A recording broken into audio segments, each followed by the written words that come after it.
Welcome to Zoom O'Clock with your host, Tessy, Antony de Nassau. This podcast brings you enlightening discussions with leading experts and public figures directly to your ears.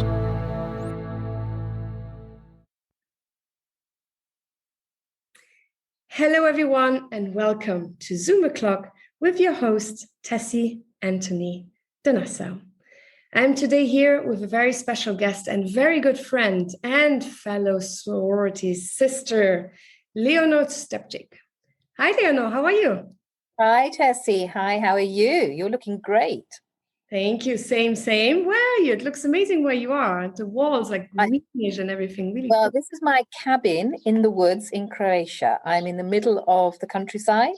Mm-hmm. I've been here since October because I can't quite yet get back to London, but I'm enjoying being surrounded by nature, which, as you know, is very Montessori.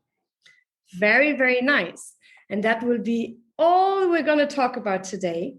Before we dive into the topic, I will introduce you very briefly, just so that our listeners and also the individuals seeing this video on YouTube understand how fabulous you really are, dear Leonor. So an award-winning international executive, Leonor Stjepic is an influential driving force in global education, delivering positive social impact around the world. As chief executive of the Montessori Group and sought-after innovator, Leonor establishes versatile education solutions in partnership with international authorities, private corporations, and NGOs. Among other, Leonor has received numerous awards around the globe for her incredible and inspiring work in education. Leonor, it is an absolute honor to have you here. I know how busy you are. You're always, even with Corona, you are always on Zoom, you're always on conferences. There's always something going on. I think it's so inspiring. So thank you for your time. Well, thank you. And it's really because the subject matter and education is so important that I'm driven to really talk about it as much as possible, because we really do need to change how education is seen and how we do education in the future. So it's a pleasure to be able to be given the opportunity to talk about it. Absolutely. So let's dive into the topic straight away, because as you know, Zoom O'Clock time is limited. So Montessori, everyone has heard it, but not many people actually know what is it really about, other than it's not as traditional as a traditional system that we know. And also a lot of people don't know about the accreditation, about Montessori itself. I will not say too much because I want you to explain it all to us. Leonor, the stage is yours. Okay, well, thank you. So you're quite right. People have a lot of views about Montessori, and one of the problems that we face is that because Montessori isn't trademarked, because Maria Montessori did not trademark her approach, anyone can set up a school and call it a Montessori school, or anyone can claim to be Montessori. And that's why one of the pieces of work that we're doing is this accreditation. So we relaunched it in March of this year and renamed it as the STAR accreditation, because we thought that was an easier name. So anyone any parent looking for any Montessori school, and of course Montessori does go up to 18, it's not just nursery schools, can now look for that STAR logo. And in fact, on our website, montessori-group.com, we have a list of accredited schools. And it's really important because it's about the quality. And what we're saying is what the STAR accreditation shows is that this is a school, an institution that is committed to providing the best quality education for its children, its students. And so we would encourage anyone looking for Montessori or a Montessori approach to education to look at that STAR or look on our website. So Montessori is again something that's not very well known. People have a perception that it's all about the classroom and the beautiful materials, and Montessori does have beautiful materials in its classroom, but we believe it's an approach that you can do Montessori anywhere. For example, we've just done a project with street children in Pakistan where there are no schools, where there are no materials. We believe it's about how you work with the children, the approach of the teacher to the child. Teachers are seen as guides. We're there to what we call follow the child. So children have an innate curiosity about life. Anyone that has a baby or has had babies knows that children want to touch everything and put it in their mouths, and that's how they make sense of the world around them. That's how they learn. Children learn through doing things, through touch, through all of the senses. So it's a very sensorial way of learning. It's a way of learning through activity. Children can choose the activity they do, but we have a framework. So children are encouraged to do everything, but they're allowed to take things at their own pace. And that's really important. Because if, for example, if you're teaching maths, and you have a maths problem, one child may pick that up in 5 minutes and then is bored for the rest of the lesson because they've understood, they've solved the problem. Another child may need an hour or 2 hours to resolve that problem. And if you cut that short, what it does is it gives that child a sense of, oh, it can't do maths, or it's a failure. And that's not true. It just needs more time to process because it needs the way of working in a different way. So that's really sort of very much about allow a child to carry out activities at its own pace, choose what it wants to do, but be supported and guided by the teachers and the framework of Montessori. Hopefully that gives a bit of a sense of Montessori. Well, both my children have been Montessori educated as well. And at the time, there didn't exist yet the Montessori that goes beyond the preschool, kindergarten, and even some primary school education. Now it really goes up, including high school, which I think is really fantastic because we have specialized medicine, right? So why not have specialized education as well, so that no child is left behind or no child falls for the grid? Because I think, as you rightfully said, some children need more time. My children are very dyslexic. The Montessori system helped them really very much also to enjoy reading because they were given the time. In the normal system at the time, they would have not liked it because they were just not fast enough. And that would have really created extreme frustrations. And what I liked as well is that Gabriel, as you know, because we have worked with each other many, many times, Leonor, and Gabriel as well has come to your events and has even spoken at your events about, the importance of how the Montessori education as well gives this extra outside classroom skills, such as the garden, which helps with mental health. Gabriel is a very big advocate on mental health. And I think his love to find that channel of release through gardening has come because of Montessori, and thus I'm very, very grateful for that. So moving on then, well, firstly, the STAR accreditation was your idea, dear Leonor. You were really the driving force behind it, which I think is fabulous because both of us have visited Montessori schools where we knew they were not accredited. And remember, I don't know if you remember, I'm not going to say which country it was, but there was one Montessori school where they were not very happy to see us because they just wanted to run away the school as they wanted it. And it was absolutely not the style of Maria Montessori. And so I think it's really, really important to do that also with the way the classroom is set up and everything. I totally agree. Then you have done something else very specifically as well that I'm very fond of and I'm very proud of to know that you have been doing that. In the first time in history, you have created an alliance, a global alliance for Montessori. Tell us about that. Yes, I mean, I think it's really important that we are all and Maria Montessori talked about, teaching children that they're part of the world around them. They're part of something bigger. And that touches on the nature piece and the gardening, which is why we have outdoor and indoor classrooms and support children in learning about the world around them, and why we have a partnership with the Jane Goodall Institute, for example, about their education program. Yes, we believe that Montessori should be for everybody. And so we're working at the moment across 70 countries. We're working with organizations across the world.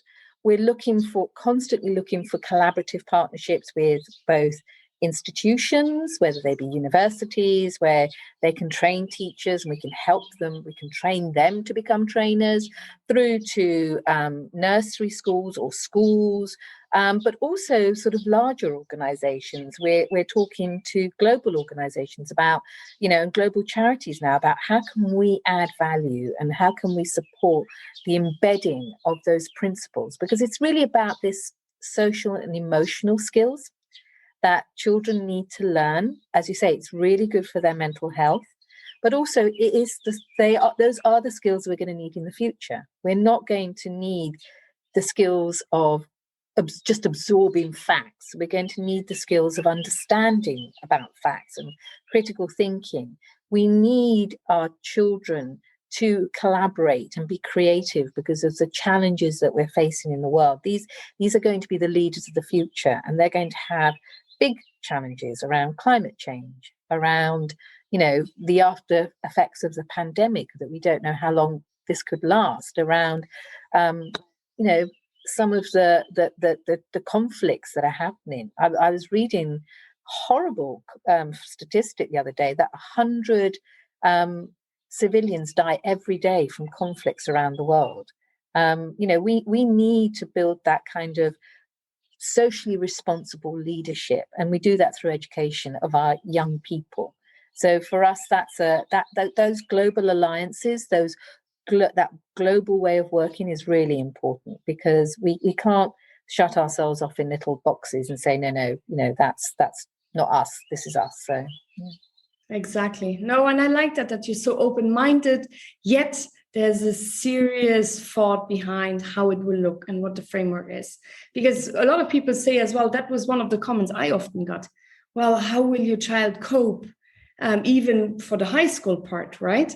If they're Montessori educated, because they're never going to be able to cope with the demands of a normal traditional system of education, because they can just flow you around, go around the classroom. And I said, no, it's actually quite structured, right? It is, yeah. And we follow curriculum. So we can, because it's an approach, you can put it into any culture, any curriculum, and it's about how you do things rather than what you learn necessarily. And actually, there are longitudinal studies in the US that show that children, particularly children from disadvantaged backgrounds, actually they close the achievement gap if they're put through the Montessori system. So Montessori supports that empowerment of children to become better at learning and become more skilled and actually succeed. And so a lot of the Silicon Valley entrepreneurs are ex-Montessorians and say that Montessori gave them their, the basis for their success. It's a very powerful way of teaching children that can be used anywhere. And we think every child deserves an opportunity to be taught in that way. Absolutely. Moving over to the little bit of the bigger people, us, right? Mm-hmm. There's two things I'm also very fond of. One is that you create these teacher training, these programs where mothers or young women can become educated. There's also fathers, of course, but it is sadly still mostly female students that take on that offer. But, for the men listening to this, we need you as well. And it's a really great profession for men as well, to really empower women, right? To give them a chance to create an own Montessori school, and you help them build these even, right? With also helping them with microfinancing and everything, the education, everything they need, kind of like the whole business plan and everything. Tell us a bit about that. Yeah, well, Maria Montessori was a very big believer in female empowerment. I mean, she spoke at the first Women's Congress for women in 1896, talking for equal pay for equal work, even back then. And so we build on that legacy. We're still not there. Still not there. It's very depressing.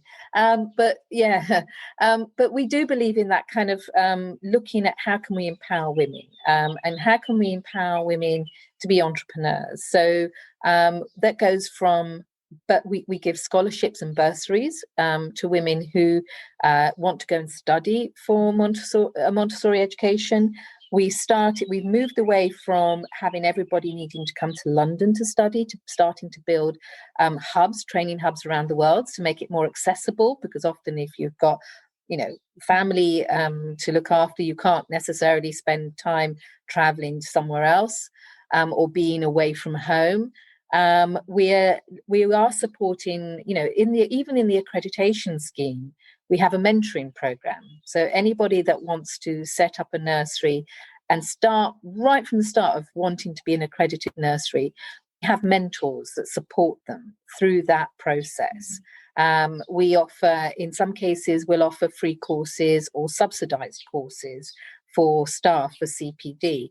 And we've even this year had the International Montessori Awards that gives a cash prize for people who are, excellent in practice across a whole range of things, including support staff. So, the caretakers and the cooks and the cleaners and the people who actually also go towards, making a sort of a school or a nursery what it is, often are women and are not actually necessarily celebrated, but their roles are, their caring roles are still incredibly important. So it's about supporting that entrepreneurship is absolutely vital for us. And as you say, also encouraging men and younger people. We need to see young people see it, and part of that is getting some of the influencing work we're doing about getting the status of people that work with children seen as a profession, not as a job. It is a profession. One of our, which I have not had a chance to even tell you about, Tessy, is that one of the things we want to do is actually look at home educators.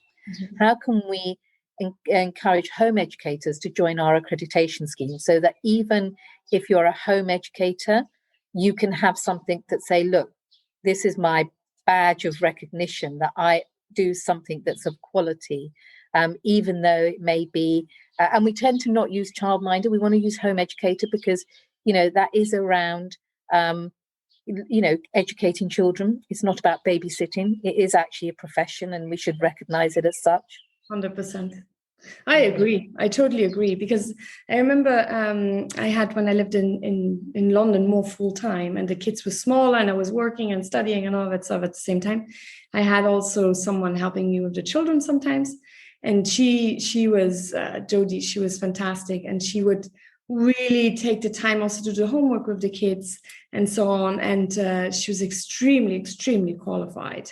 I'm sure that a lot of young people specifically, it would just, as you say, it would give them more credit to what they already do, which is incredible, the work they're doing, raising our little children when we are working and doing and particularly young mothers, where they may have their own child and they may not be able to go and work in a nursery or a school, but can have other children come to their house. Well, that's valuable work, and it is, and it is educational. They're educating other people's children who have to go out to work somewhere else, and it is an important part of that community. It is about that, it takes a village to raise a child. Well, it often takes a community to raise a child. It shouldn't just be on the mother, and the father themselves, and particularly on the mother. It should be, we should recognize that it does take a community.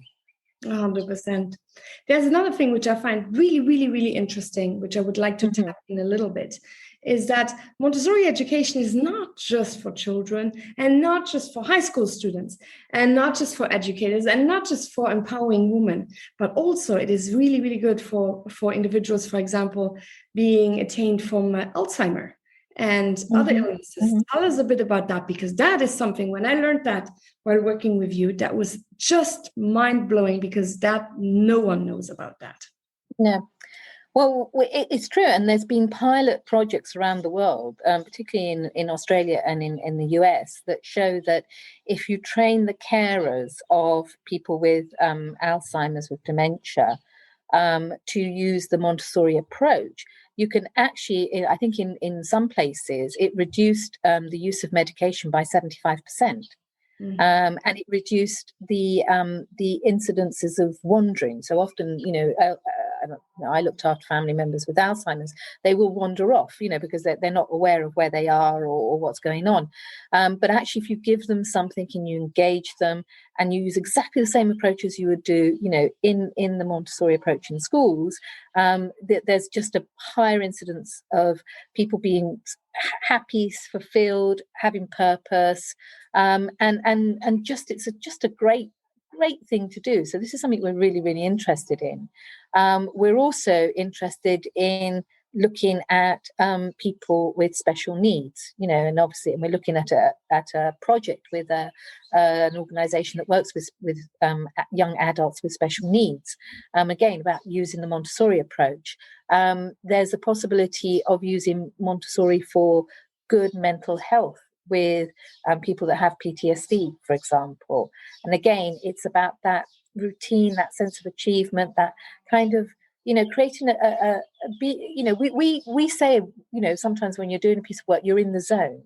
And you are. It's that, and that's very much what Montessori does. It's sort of, you're in that moment of that activity, and it just gives you a huge sense of satisfaction and peace to be doing something. And Tessy, you may remember this, that when you went to the school in Norfolk to film, when we did the Chelsea Flower Show. Yes. Yeah, and I don't know if you remember, but there was a little, and this is, to me, this is a perfect example. There was a little girl who was really engaged in an activity, and we had, cameraman around and photographers, but she was just very calm, not sort of upset, just very focused on her activity with all this stuff going on around her. But you can imagine that for someone who's an adult who may, be in that situation of feeling anxious, to be able to be in that sort of zone of peace and quiet and focus, it's got to be really good for their mental well-being.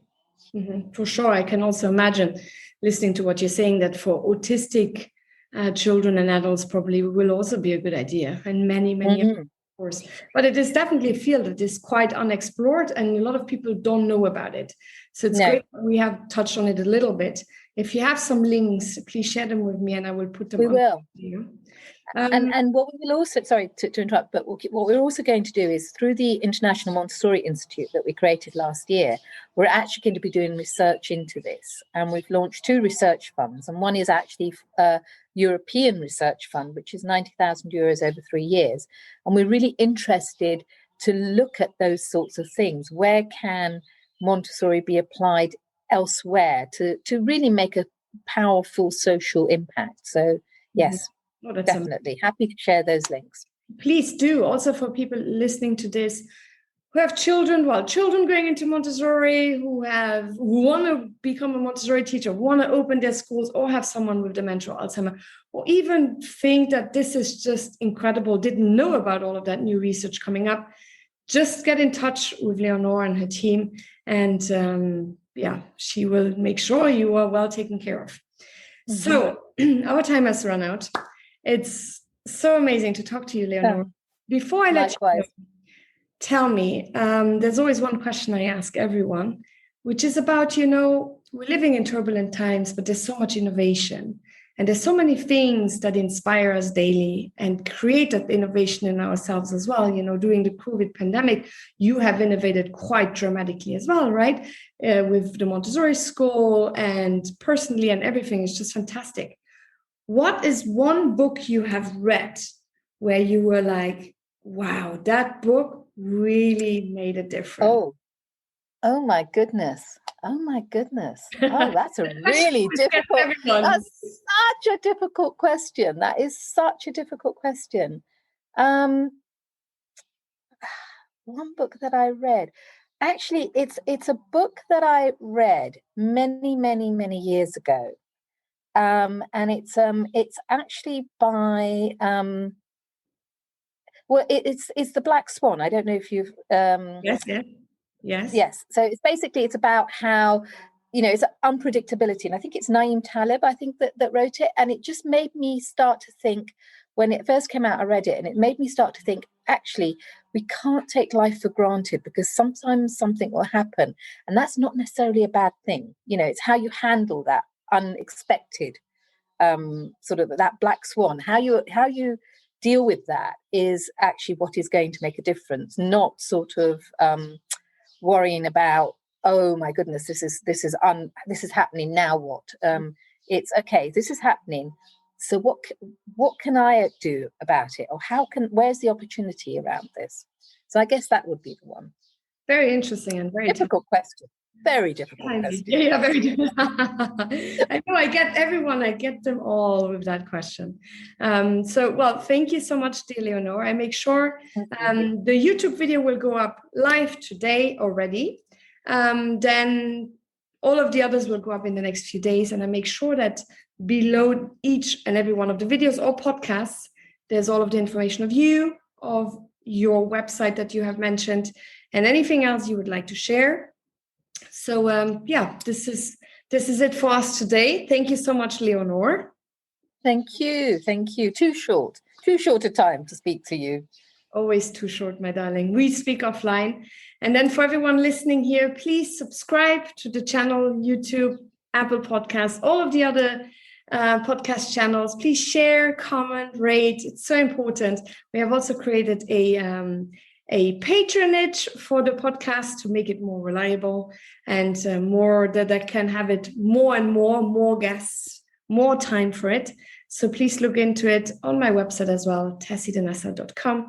On all of these things, your support is greatly appreciated. And if it is just your comment on what you think about the podcast or the YouTube videos.